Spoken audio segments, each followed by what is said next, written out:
Hello guys. पढ़ते time काफ़ी बार हमारे दिमाग में यही आता है कि किस तरह से हम पढ़ें, मतलब हमारा टाइम टेबल क्या होना चाहिए पढ़ने का, कि हम एक दिन में एक सब्जेक्ट पढ़ें, एक दिन में दो सब्जेक्ट पढ़ें, किस तरह से मैनेज करें। तो फ्रैंकली स्पीकिंग मैं हमेशा से ऐसा करती थी कि एक दिन में एक सब्जेक्ट पढ़ना तो बहुत बड़ी मुझे एकदम ऐसे बेवकूफ़ी लगती थी। सबका अपना अपना डिसीजन होता है, पर मुझे हमेशा से ऐसा लगता था कि अगर मैं एक दिन में एक सब्जेक्ट पढ़ रही हूँ एंड सपोज़ मेरे पास में अगर एक ग्रुप में 4 सब्जेक्ट्स हैं, तो आज मैंने एक सब्जेक्ट पढ़ा, फिर मैं कल दूसरा सब्जेक्ट पढ़ूंगी, परसों तीसरा, तो मुझे वो जो फर्स्ट सब्जेक्ट जो मैंने आज पढ़ा था उसके चांस आने में मुझे 4 दिन लग जाएंगे। एंड 4 दिन में हमारा ह्यूमन माइंड है वो डेफिनेटली भूल जाएगा। जो मैंने फर्स्ट डे पढ़ा था ना, मुझे उसका थोड़ा सा 10-20% याद रहा, बड़ी बात है, भूल जाएंगे। फिर से पढ़ना ही पड़ेगा उस चीज़ को। तो पुरानी चीज़ को पहले कई घंटे लगा के रिवाइज़ करना और फिर उसके बाद नई चीज़ को फिर से पढ़ना, ये बहुत मेहनती काम हो जाता था।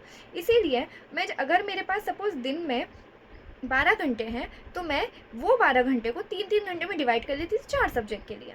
अब मैं 4 सब्जेक्ट है तो 4 ही पढ़ती थी, तो मैं 3-3 घंटे चारों सब्जेक्ट पढ़ती थी। ऐसा होता था कि मैं जब अगले दिन, जैसे मैं आपको 24 वाली मेरी जो स्ट्रैटेजी मैंने बताई कि 24 आवर्स में रिवाइज़ करती थी, तो मैं सबसे पहले जो कल मैंने उस सब्जेक्ट को पढ़ा था, तो सपोज़ 4 सब्जेक्ट है, आज मैंने फर्स्ट सब्जेक्ट उठाया है, तो सबसे पहले मैंने कल उस सब्जेक्ट को जितना पढ़ा था ना, मैं सबसे पहले आधे घंटे में कल वाला रिवाइज़ करती थी। तो आधे घंटे में मेरा कल वाला रिवाइज़ भी हो जाता था और बाकी का जो मुझे 2.5 घंटा मिला उसमें मैं नया पढ़ लेती थी। फिर अगले दिन मैं वो आधे घंटे में रिवाइज़ करती थी आज का।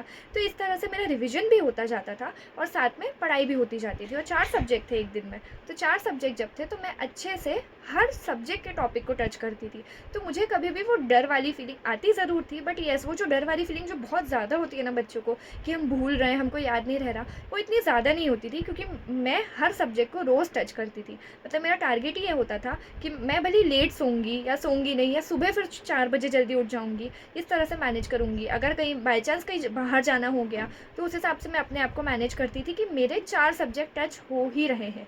एंड उसमें भी ऐसा था कि सी एस प्रोफेशनल में एक सब्जेक्ट जैसे C S R open book था, तो उसको मैं कभी कम टाइम दे देती थी, जैसे होता है 1.5 घंटा दे दिया, 1 घंटा दे दिया, उसको ज़्यादा टाइम नहीं भी दिया, तो बाकी के 3 सब्जेक्ट का टाइमिंग बढ़ा देती थी। पर टच चारों सब्जेक्ट करती थी रोज़। स्पेशली मैं जब स्टडीज़ करती थी ना, तब तो मैं ऐसी करती थी कि मैं चारों सब्जेक्ट को टच कर रही हूँ। फिर जब रिविजन की बारी आती थी तो फिर भले ही हमें पता है ना, जब फुल सिलेबस रिविजन हमको करना है एकदम एग्जाम टाइम पे, तो आप एक एक सब्जेक्ट पढ़ लो, इस तरह से कर लो। बट येस, जब मैं पढ़ती थी तो मैं चारों सब्जेक्ट को टच करती थी। मेरी स्ट्रैटेजी हमेशा से यही रही है। अब आपका अपना डिसीजन है कि कौन कैसे पढ़ता है, बट येस, मैं हमेशा से ऐसे पढ़ती थी कि चारों सब्जेक्ट रोज़ टच करती थी। एंड इसी रिवीजन स्ट्रैटेजी के थ्रू मुझे रैंक भी आई है, एग्जीक्यूटिव क्लियर हुआ है, प्रोफेशनल क्लियर हुआ है, एंड येस, मैं सीएस बन चुकी हूँ इसी स्ट्रैटेजी को फॉलो करके। मैंने स्टार्टिंग में एग्जीक्यूटिव में करने की कोशिश करी थी, एक दिन में एक सब्जेक्ट पढ़ रही हूँ, तो मैं खुद थक गई थी।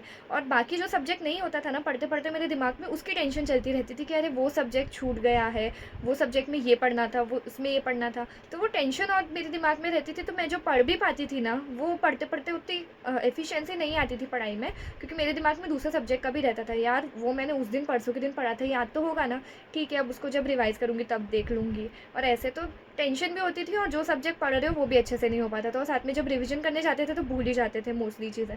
इसीलिए कोशिश यही करो कि आप भी आपके टाइम टेबल में इसी तरह से सब्जेक्ट्स को इनकॉर्पोरेट करो कि आप एक दिन में एटलीस्ट मिनिमम 2 या 3 सब्जेक्ट तो कर ही रहे हैं। उसमें भी ऐसे कोशिश करो कि 2 थ्योरी एंड 1 प्रैक्टिकल होना ही चाहिए। इस तरह से जब आप करोगे तो आप खुद देखना, एक आध हफ्ते में आप अपना टाइम टेबल सेट कर लोगे। मतलब ऐसे ही होता है कि जब भी हम टाइम टेबल बनाते हैं हमें एटलीस्ट 1 वीक का टाइम लगता है, एंड 1 वीक में हमारा टाइम टेबल सेट हो जाता है। तो आप कोशिश यही करो कि आप 1 वीक फॉलो करके देखो, अगर नहीं जमता है तो फिर आप अपने हिसाब से चेंजेस कर लेना। बट येस, मोस्टली जितने भी आप बच्चों से बात करोगे एंड जिनकी रैंक आई है एंड जो पास हुए CS बने हैं, मोस्टली पीपल यही कहेंगे कि वो पढ़ते ही ऐसे थे हमेशा, कि एक दिन में 2-3 सब्जेक्ट हर बच्चा उठाता ही है। तो कोशिश यही करो कि आपकी टाइम टेबल में भी इसी तरह से चेंजेस हों और आप इसी तरह से करो। Okay, all the best.